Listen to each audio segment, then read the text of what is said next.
खुद सोच के बताइए, तुम नहीं जानते। एक बाप जब बेटी को रुखसत करता है ना, लोग खाने के ऐप बयान करना शुरू करते हैं। नाक तक भर के खागा और तीली डाल के को नमक तेज था, हल्दी कम रह गई, बोटियां गला दी।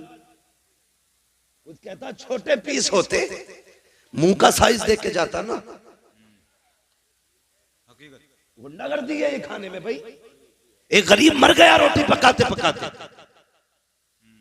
तुम किसी के खाने को खाने के बाद कहते हो इसका चावल कच्चा था, नमक तेज था, मिर्च ज्यादा थी, हल्दी कम डाली गई, तेल ज्यादा था। और यार कितना बोलने से पहले जरा पंडाल में जिधर खाना चल रहा है उधर देख तो सही। किसी कोने में बेटी का बाप गर्दन झुकाए खड़ा होगा, वो देख रहा होगा, वो दिल में कहता होगा मालिक रोटी कम न पड़ जाए, मालिक शोरबा कम न पड़ जाए। किसी कोने में खड़े होके कहता है या अल्लाह आज इज्जत रख लेना, तुझे क्या पता तेरी नजर में तो एक वक्त का उड़द गोश्त है। उस बाप से पूछ उसने इस उर्दों के लिए कितने दिन ओवर टाइम ड्यूटी की है। उससे पूछ एक वक्त के खाने के लिए उसने कितनी रातों में उठ उठ के मजदूरियां की है। उससे पूछ उसने कितनी मेहनत से एक बारात का खाना बनाया है। जब से बेटी पैदा हुई है इसने नए कपड़े पहनना छोड़ दिए थे। जब से बेटी घर में आई थी इसने घी दूध खाना छोड़ दिया था। जब से बेटी घर में आई थी इसने अपने शौक खत्म कर दिए थे। और तू कहता है खाने में कमी रह गई है। और शर्म कर, शर्म कर।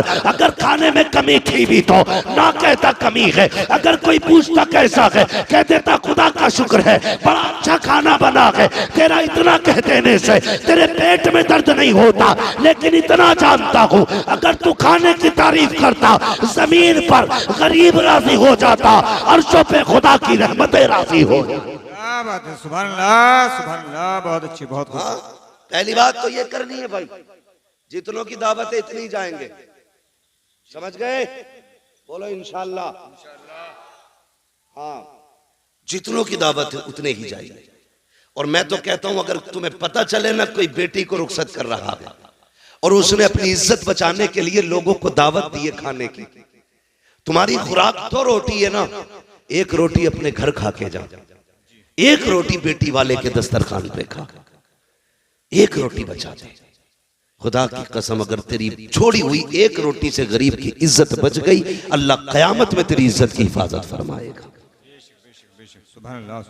हाँ, ये बहुत छोटी छोटी बातें हैं लेकिन ये जन्नत में ले जाने वाली बात। लोगों की इज्जत का ख्याल रखा करो, मान रखा करो लोगों की इज्जत का। अल्लाह आपको सलामत रखे।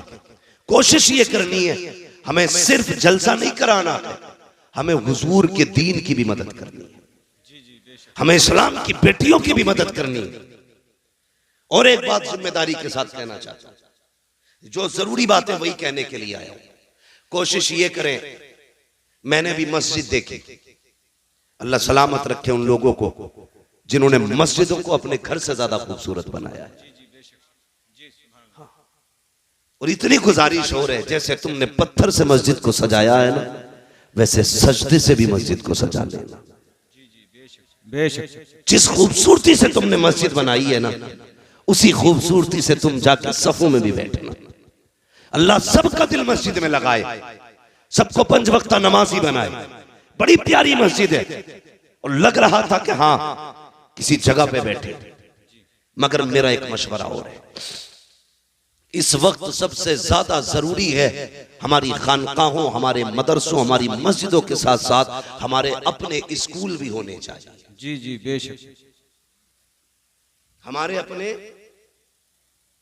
समझ गए ना मेरी बात? स्कूल, जी जी, जहां हिंदी इंग्लिश पढ़ाई जाती है, स्कूल, समझ गए ना? खानकाहों के साथ साथ हमारे अपने स्कूल भी होने चाहिए। इस वक्त कौम मुस्लिम कहां खड़ी है? एक ऐसे दोरागे पे कौम मुस्लिम खड़ी है कि तबाही के अलावा कोई रास्ता नहीं। बेशक, या तो आप अपनी बेटी को जाहिल रखिए और या फिर आप बेटी से हाथ धो बैठिए। बस 2 रास्ते हैं तुम्हारे पास। समझ रहे मैं क्या कहना चाह रहा हूं? या तो जाहिल रखिए आप बेटी को, अगर बेटी को बचाना चाहते हो तो जाहिल रखिए, और पढ़ाओगे तो खो बैठोगे। बेशक। इसकी वजह यह है कि हमारे अपने स्कूल नहीं है, हमारे अपने कॉलेज नहीं है। लोग कहते नहीं नहीं कोई बात नहीं है, बेटी पे पूरा एतमाद है। मैं बेटियों तक एक बात पहुंचाना चाहूंगा, खुदा की कसम सुनो, दुनिया में जो तुम्हारा बाप तुमसे प्यार कर सकता है वो तुमसे कोई प्यार नहीं कर सकता। बेशक बेशक। लेकिन कमी क्या की हमने? हमने अपनी बच्चियों को स्कूल नहीं दिए। वो ट्यूशन पढ़ने जाती हैं, वो स्कूल पढ़ने के लिए जाती हैं। ट्यूशन के नाम पे क्या होता है आप सोच भी नहीं सकते। इस्लाम दुश्मन ताकतें पूरी प्लानिंग के साथ खड़ी है, तेरी बेटी को घर से कदम निकालने की दे रहे। मैं नहीं कहता तेरी बेटी गलत है, लेकिन उसे बिगाड़ने में ज्यादा देर नहीं लगती है, इसलिए कि इस्लाम के दुश्मन पैसे भी लिए खड़े हैं, ऐश के सामान भी लिए खड़े हैं, पूरी मदद भी उनके साथ है। जो लड़कियां चाहती हैं वो हो जाता है, इसलिए कि पावर ताकत उनके साथ है। क्या कर सकते हो तुम?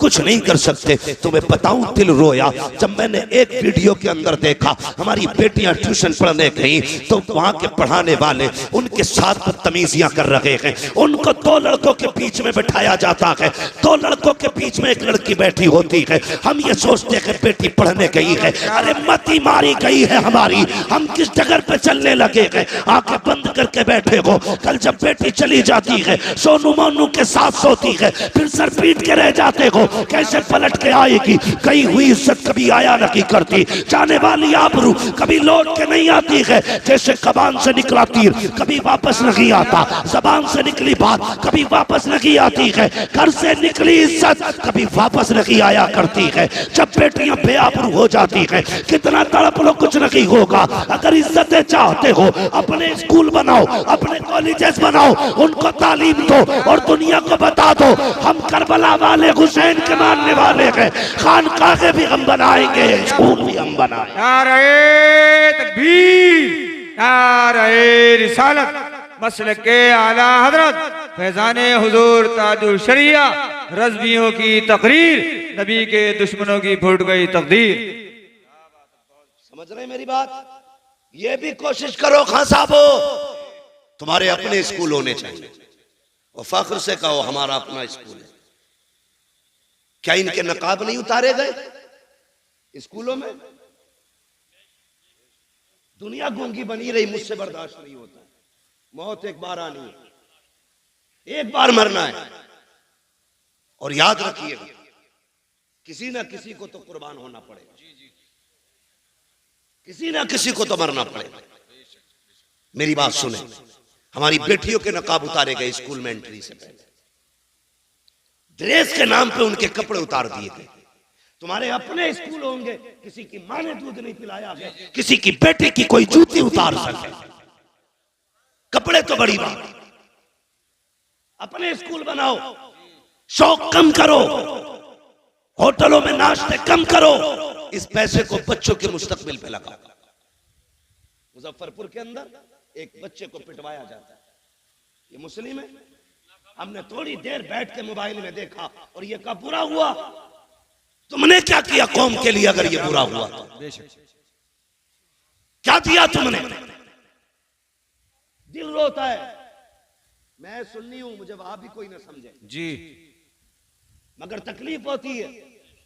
खानकाहों में जाना हमारा वतीरा है, बुजुर्गों के कदमों में बैठना हमारी इज्जत है। जी बेशक। लेकिन कई बार ऐसा मैंने देखा है, खानकाहों में जितनी ऊंची गोलकें लगी हैं उसमें पैसे डालने जगह नहीं होती, उंगलियों से ढकेल ढकेल के पैसे भरे जाते हैं। उन पैसों को गिनने के लिए लोगों के नंबर नहीं आते हैं। और यार कभी वही पैसा उठा करके बच्चों के मुस्तकबिल पे लगाओ, स्कूल कॉलेजेस पे लगाओ। खुदा की कसम खा के कहता हूँ, खानकाह में पैसा दोगे तो शायद 10-20 का पेट भरेगा। अगर यही पैसा तुम अपने बच्चों के मुस्तकबिल पे लगा दोगे, 10-20 का नहीं बल्कि 10-20 सदियों का अल्लाह भला फरमा दे। सुभान अल्लाह, सुभान अल्लाह। बहुत अच्छी, बहुत अच्छी, बहुत खूब। निज़ामे महफ़िल जिस तरह बिगड़ा है साकी, उन्हीं को जाम मिलता है जिन्हें पीना नहीं आता। जी जी बेशक, उन्हीं को जाम मिलता है जिन्हें पीना नहीं आता। माशाअल्लाह। मेरी बात सुने, कई गलत नहीं है, कारी बाकिर साहब, कारी असगर अली साहब, ये उलमा मदरसे से जुड़े लोग जानते हैं, तनख्वाहों को कई कई महीने हो जाते हैं। इमाम की तनख्वाह कितनी रहती है मस्जिदों में? 10,000 12,000 है, इतनी तनख्वाहें रहती हैं। उसमें भी क्या होता, अगले महीने ले लियो, मारी जा रही है कि तनख्वाह तुम्हारी, हम भाग रहे हैं क्या? कुछ सोचो। ये 12,000 की तनख्वाह देने में पूरी कौम ऐसी बातें करती है। पहली बात तो ये कहूं, जब वक्त हो जाया करे तनख्वाह एक दिन पहले ही दे दिया करो। जिस तरह तुम्हारे बच्चे होते हैं उसी तरह इमाम की भी बच्चे। कोई ये ना समझे इमाम साहब बुलवा रहे हैं मुझसे, पहले सुन लीजिए, कभी पता चले अगले दिन दोनों इमामों की छुट्टी कर दो, वो नहीं है। ये सारी बातें मैं अपने दिमाग से और अपनी जरूरत के पेश नजर ये बात कर रहा हूं, जिसकी मैं जरूरत महसूस करता हूं। हाँ, इमामों की तनख्वाहें बेचारों की 6-6 महीने लेट है। उनके भी बच्चे हैं, वो भी बीमार होते हैं, उनकी भी दवाइयां हैं, उनके भी शौक हैं। लोग कहते हैं दिल नहीं लग रहा नमाज में, लगेगा कहां से, तनख्वाह तूने दी नहीं। उसके घर आ गई है भतीजे की शादी, बीवी ने कहा इमाम साहब की सूट तो जरूर बनेगा, तो वो फजर में भी खड़ा है ना, दुनिया सो रही है, वो हिसाब लगा रही है कहां से लाऊंगा, तो तेरा दिल लगेगा नमाज में? खुद बताना वगैरह, अल्लाह अकबर। उसके बाद कह रहे पता नहीं उस दुकान पर 1700 का मिलेगा, वहां 1800 का, वहां 2100 का, वो भी पैसे मिले भी नहीं है, किससे उधार लूंगा। ये सारा हिसाब जब फजर में लगेगा तो दिल लगेगा नमाज में? जरूरतें पूरी कर दो। जब वो खड़ा हो ना, उसका दिमाग दुकान पे ना जाए, उसका दिमाग सीधा अल्लाह की बारगाह में चला जाए। बेशक बेशक। हाँ, मैंने बड़े बड़े पैसे वालों को ऐसे जेब में हाथ डाल के कहते देखा, अरे यार इमाम साहब थोड़ी देर पहले कहते, अभी तो कलवा ले गया, इसका कलवा भी जरूरत पे आता। जी जी। हाँ, ये बड़ा यार एक मिजाज बना लिया लोगों ने। किसी ने किसी का, अरे थोड़ी लेट हो गए भाई तुम, अभी 5 मिनट पहले कह दे। क्या आदतें बन गई? आदत झूठ और मक्कारी फितरत हो गई हमारी। फितरत है, किसी का इंतकाल हो जाए और तुम ना बताओ, फिर वो पूछे यार तुम जोहर में नहीं थे, यार दफन में गया था, अरे यार मुझे क्यों नहीं बताया, मैं भी जाता। फर्ज कर लो अगर जाते टाइम बता दो चलेगा, अरे यार क्या बताऊं वो बकरा बीमार है ना, मैं भी चलता। मतलब करना एहसान ही है, जिधर से चाहो कान पकड़ लो। ये भी कोई जिंदगी है? जिसके साथ खड़े हो खुलूस के साथ खड़े हो, खुलूस के साथ, दिखावा नहीं होना चाहिए, मक्कारी नहीं होनी चाहिए। अरे इमाम साहब अब कहिए तुमने, अभी अभी कलवा आया था, सारी दे दी, चलो फिर भी देखेंगे, ये कह के जान बचा के निकल लेते है। अभी आ जावे तावीज देने वाला, एक बकरा लाइए, पैसे ना होंगे तो बीवी के जेवर गिरवी रख के बकरा ला, बकरा। अब तो देखो तरक्की कर ली सबने, पहले मुर्गा मांगते थे, बकरा मांगते, पूरा बकरा चाहिए। ये बता खानदान की तकदीर लिखेगा क्या इससे, पूरे बकरे से? भाई हम तावीजों में और अपनी जरूरत के लिए कुछ भी कर सकते, दूसरे के हक के लिए कुछ करने तैयार नहीं। इन चीजों से निकलिए, खुलूस पैदा कीजिए दिल में। देने वाला कौन है बोलो, सारे बोले कौन देता है, और जोर से कौन देता है? जरूरतें कौन पूरी करता है? अल्लाह करता है ना। उसकी रजा के लिए तू दूसरों के काम चला, वो तेरे काम चलाना शुरू कर दे। हाँ, जब तक तुम अपनी तदबीर, हिसाब लगा रहे 100 रुपए बचा लूं भाई, कल इससे कोरमा बनना है, कीमा लाऊंगा 100 रुपए का, मूंछ पे हाथ मार के खाऊंगा। लाया खरीद के, पक भी गया, अल्लाह ने पेट खराब कर दिया। अब टुक टुक देखते आ, ले भी आया, पक भी गया, खा नहीं सकते। अल्लाह कहता देख ये मेरी पावर है, हम अगर चाहे तो तेरे हाथ में कभी तेरे मुंह में नहीं जाने दे सकते। जी बेशक, हाथ में भी। और कहता जो हम पे भरोसा करता है ना, हम उसे वहां से देते जहां से वो सोच भी नहीं सकता। जी बेशक बेशक, सोच भी नहीं सकता है। इसलिए मेरी गुजारिश है जहां जरूरत है वहां इन्वेस्ट करो। बेशक। लेकिन आज सबसे बड़ा तो दबंग वही है ना जो सबसे ज्यादा इमाम को डरा के रखे। और इमामों से भी हाथ जोड़ के गुजारिश है, प्रधान आ जा तो सराहना ना छोड़ा करो, तुम इमाम हो। हाँ, ये भी मामलात खराब है। प्रधान आ गए तो जगह छोड़ दी, कोई गरीब आ गया तो हिलने ही तैयार नहीं। अपना भी समझो, एक ही सफ में खड़े हो गए महमूद व अयाज। ना कोई बंदा रहा ना कोई बंदा नवाज। प्रधान भी है, खड़ा हो लाइन से। कौन है तू? मैं वो हूं जो गांव का प्रधान है, मैं मुखिया हूं, मैं जमींदार हूं। होगा तू? मैं मस्जिद का इमाम हूं। तेरी रसाई कहां तक है? थाने तक। मेरी रसाई खुदा तक है। तू थाने कब जाता है? जब दलाली का नंबर हो। मैं खुदा तक कब जाता हूं? दिन में 5 बार लेके जाता हूं। जी जी, पावर देख अपनी, और तू भी डट के खड़ा हो। अगर कोई कहे इमामत करनी है मेरी सुननी है, छोड़ दे मुसल्ला, कह देना। भूखे रह सकते हैं, इज्जत के सौदे नहीं कर सकते। और कई लोग ना इस चीज को इनकिसारी कह देते हैं, ये बड़ी आजिज़ी है। ये आजिज़ी नहीं है, चापलूसी है। तेरे पास वो चीज है जिसके बदले में दुनिया की कोई दौलत नहीं लग सकती। रब ने तेरे सीने में कुरान दिया है, इसकी बदल में कोई शय नहीं हो सकती है। बैठ डट के बता दुनिया को तू कौन है, बताना।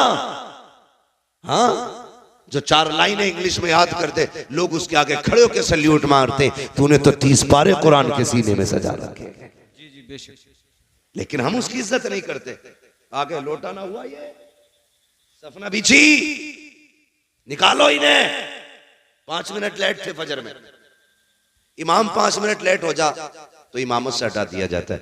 तेरा बेटा 5 महीने से मस्जिद में नहीं आया, तुझे निकाला किसी ने मस्जिद से? नमाज तो सब पे ही फर्ज है ना, ये इमाम पे ही फर्ज है भाई? बोलो, सब पे फर्ज है।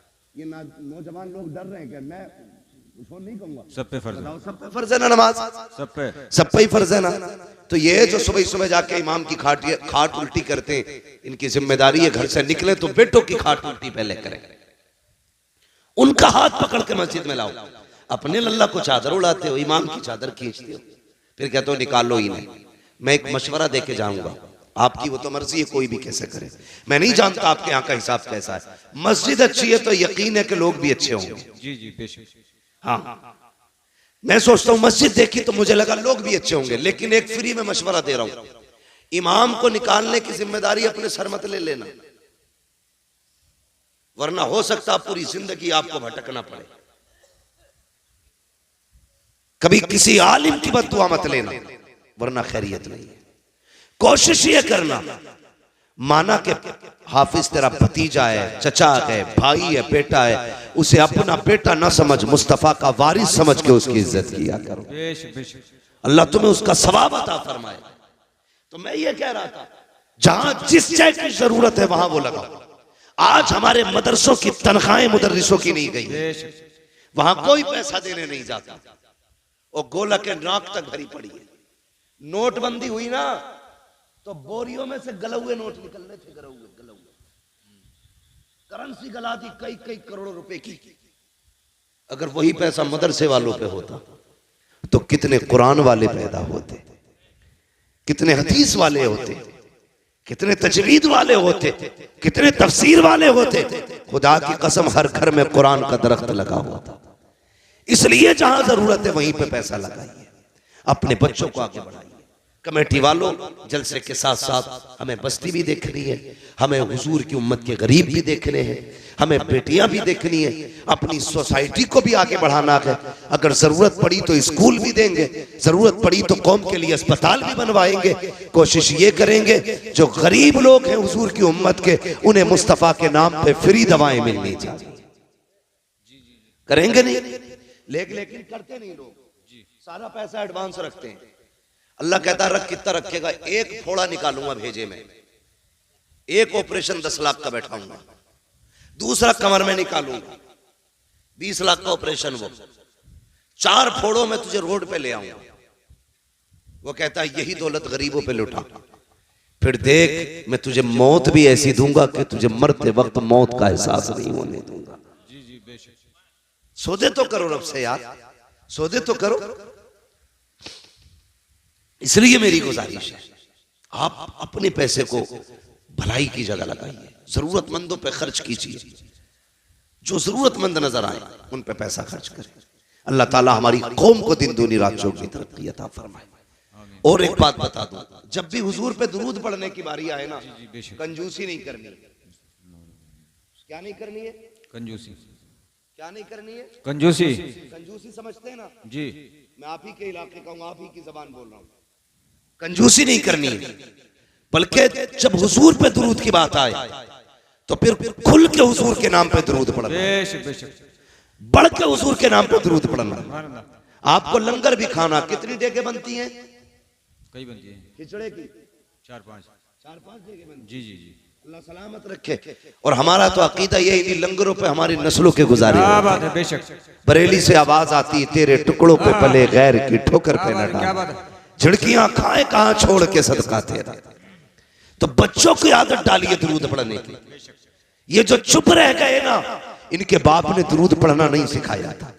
ये जो खामोश रहे दुरूद के मौके पर, इनको पढ़ना नहीं सिखाया था। तुम जानते हो दुरूद पाक की बरकत कितनी अहम है। कभी सोच भी लिया करो, अपने बच्चों को दुरूद का आदी बनाओ। अगर बच्चा स्कूल जाए, ड्रेस में देर होती है, माँ कहती ले बेटे ये रहा मोबाइल, थोड़ी देर गेम खेल, अभी नाश्ता बना के लाती हूँ, अभी पराठा बना के लाती हूँ, अभी ड्रेस उठा के लाती हूँ, अभी तेरे जूते लेके आ रही हूँ। बच्चों के हाथ में मोबाइल दे के जाते हो। अपने बच्चों से कहो बेटे नाश्ते में 10 मिनट लगेंगे, 10 मिनट तक मुस्तफा पे दुरूद पढ़ना शुरू कर दो। तुम्हारे बच्चे 10 मिनट दुरूद पढ़ेंगे। दावे के साथ कहता हूँ, और यार सुनो तो सही, रोज जब तुम्हारे बच्चे हुजूर पे 10 बार दुरूद पढ़ेंगे, किसी दिन तो हुजूर पूछेंगे ये किसका बेटा है जो रोज दुरूद पढ़ता है, ये किसका लाल है जो रोज मुझे सलाम भेजता है, ये किसका बेटा है जिसने मुझ पे दुरूद भेजा है। कोई कहेगा आरिफ का बेटा है, कोई कहेगा अकिल का बेटा है, कोई कहेगा अब्दुल रऊफ का बेटा है, फरिश्ते कहेंगे अब्दुल रहमान का बेटा है। खुदा की कसम, उनकी बारगाह में अगर तेरा नाम आ जाएगा, समझ लेना बेड़ा पार हो जाएगा। इसलिए आदी बनाओ बच्चों को। हम तो दुरूद से दूर हैं, सलाम से दूर हैं, बरकतें तो